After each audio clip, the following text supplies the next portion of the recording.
Back to my YouTube channel guys. કેમ છો બધા મજામાં? તો અત્યારે આપણે તૈયારી કરી રહ્યા છીએ ગુજરાત યાત્રાની અને આજે હું આવ્યો છું મારા મામાના ઘરે। અહીંયા સરસ મજાના જાંબુનું ઝાડ છે, તો હું ચડી ગયો છું ઉપર। જો ખાલી કેટલો ઉપર ચડ્યો, લગભગ હશે 10-15 ફૂટ ઉપર। જો અહીંયા નીચેની સાઈડે નિરમા છે અને આટલા આપણે જોડે છીએ અહીંયાથી આ જાંબુ। જો આ બધા બેઠેલા છે, પણ આ જરાક આટલું દૂર છે આટલું। તો બાકી કેટલાના ગામની અંદર જાંબુ પાક્યા છે કોમેન્ટ ચોક્કસથી કરી દેજો। અને જો પેલી હું ચડ્યો છું તો એને ચરેરી મજૂરી કરે છે, પણ પાડે છે। બાકી હો બધા પાકા દે કેટલા બધા બેઠેલા છે। અહીં રહ્યું મામાનું ઘર।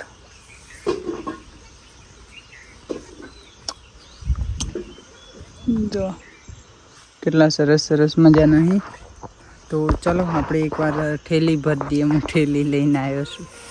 જો ઠેલી લઈને આવ્યો, ઠેલી ભરી દઈએ, કાં તો પહેલાં પાડી દઈએ, પાડીને નીચે જઈને વેણવા પડશે, કારણ કે અહીંયા ઉપર તો થોડા ડાળા પતલા છે ને એટલે વેણવામાં ડાળો નહીં પડતો। તો હવે કંઈક જુગાડ કરું અને પહેલાં ઠેલી ભરી દઉં, પછી તમારી જોડે કરીએ વાત। ફાઇનલી હું જાંબા ઉપરથી નીચે ઉતરી ગયો છું અને નીચેનો વ્યૂ કંઈક આવો છે। અને આપણે કેટલા જાંબુ પાડ્યા છે જુઓ। આમ તર ઉપર ઘણા પાડ્યા હતા, પણ આ છોકરી કંજૂસી કરી વેણવા। હમણાં ઢોરો ઘાસ ખાતા હોય કે જાંબુ ખાતા હોય? જાંબુ ખાય છે, ના ખાય જો આટલા કંઈક પ્લાસ્ટિકની થેલીમાં ભર્યા છે।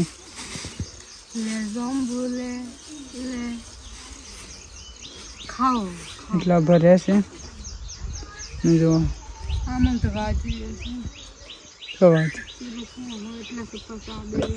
ઓહો ટોકા લેવા પડે। ज्यादा ही कुछ वाग गया है गाइस। તો ગાઈસ હવે આપણે જાંબુ તોડી દીધા છે। હવે આને ધોઈ બોઈ ને પછી લઈને પહોંચી જઈએ ઘરેથી જવાનું છે બેડરૂમમાં। તો ચાલો સરસ મજાના નજારો તમે જોઈ શકો છો।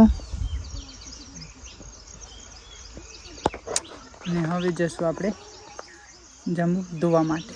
તો ગાઈસ આપણે ફાઇનલી હવે ઘરે જવા માટે નીકળી ગયા છીએ। અને અહીંયાનો બહુ સરસ મજાનો વ્યૂ છે। જો આ બધા ખેતર છે મોમાના, અને અહીંયા સરસ મજાની મગરી છે। અહીંયા એક ડેમ પણ છે, જ્યાં અત્યારે વરસાદ નહીં નકર તો સરસ મજાનું પાણી પણ આવે છે। પેલી પાછળની સાઈડે એક નદી છે, બહુ સરસ મજાનો વ્યૂ છે। જો